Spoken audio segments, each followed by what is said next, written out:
দেখুন নামিয়ে নিয়েছি।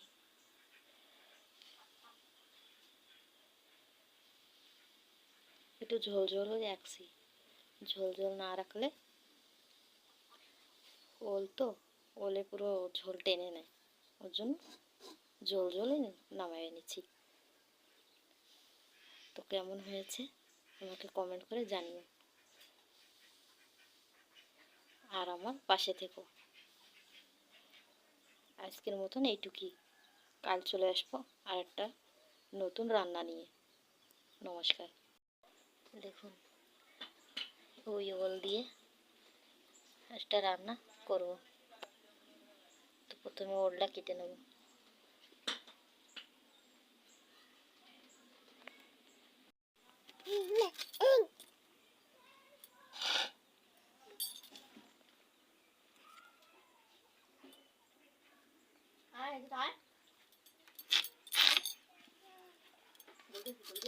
বেশি বেশি করে ফেলে দেবো খোসাটা, নয়তো চুলকাবে।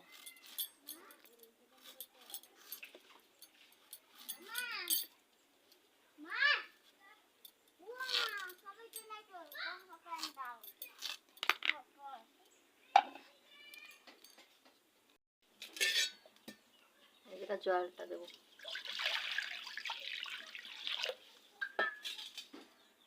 ওলটা ওদের ধুয়ে নেবো, না বালি থাকতো ওই জন্য ধুয়েই দেবো।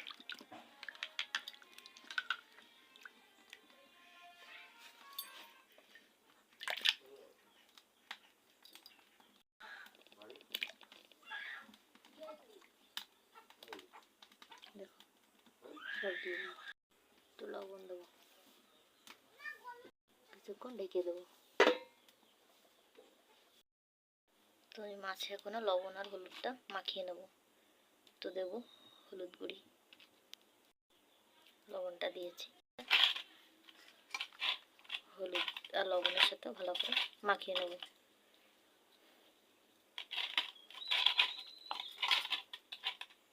এটা বসিয়ে দিয়েছি, এবারে দেবো সর্ষের তেল।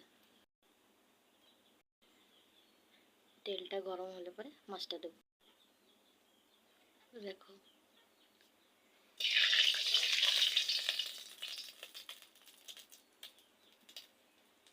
তেলটা গরম হয়ে যাচ্ছে,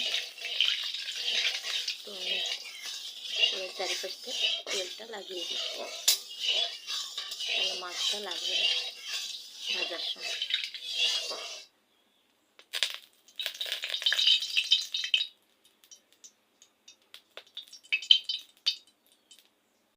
লবণ হলুদ দিয়ে মাখানো মাছ হয়ে গেছে।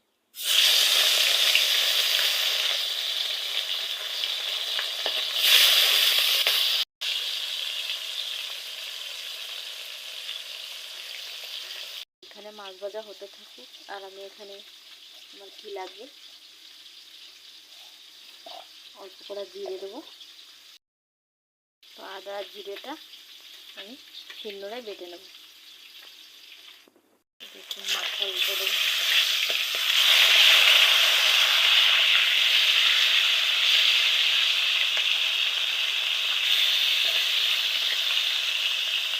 একটু সুন্দর লাল লাল ভাজা হয়েছে।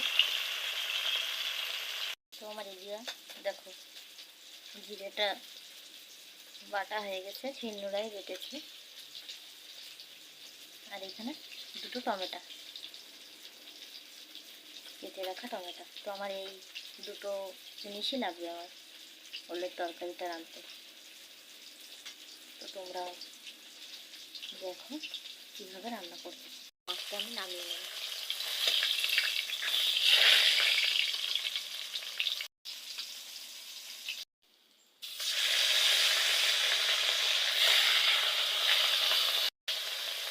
মাছ লঙ্কা তেজপাতা আর জিরে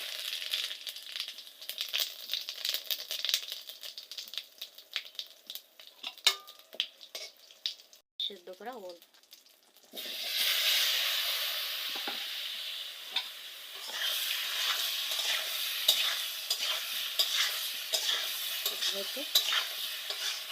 ভেজে নেব, তারপরে মশলা দেবো। তো তোমরা এরকমভাবে রান্না করে খাবে, দেখতে খুব সুন্দর লাগে খেতে।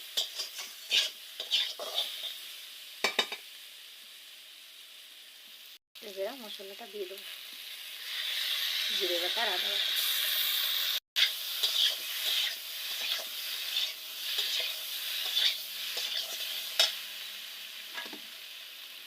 দেবো লবণ ও হলুদ গুঁড়ি।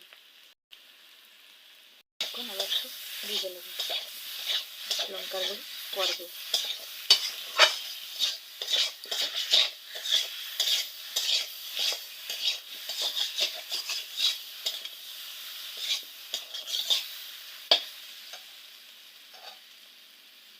লঙ্কার গুঁড়ি,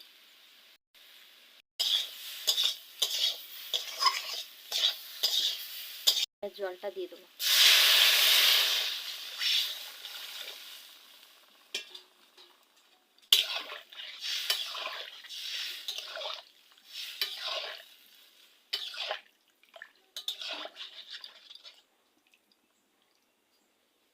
জলটা গরম হলে পরে মাছটা দেবো।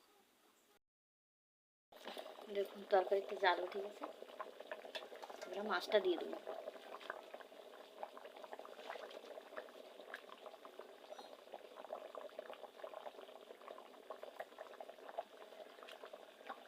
একটু পরে নামিয়ে নেবো তরকারি।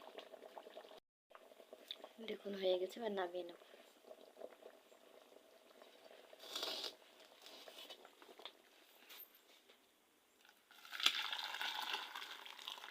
নমস্কার বন্ধুরা, মেনকা কিচেন ভিলেজ পুরো সবাইকে স্বাগত জানাই।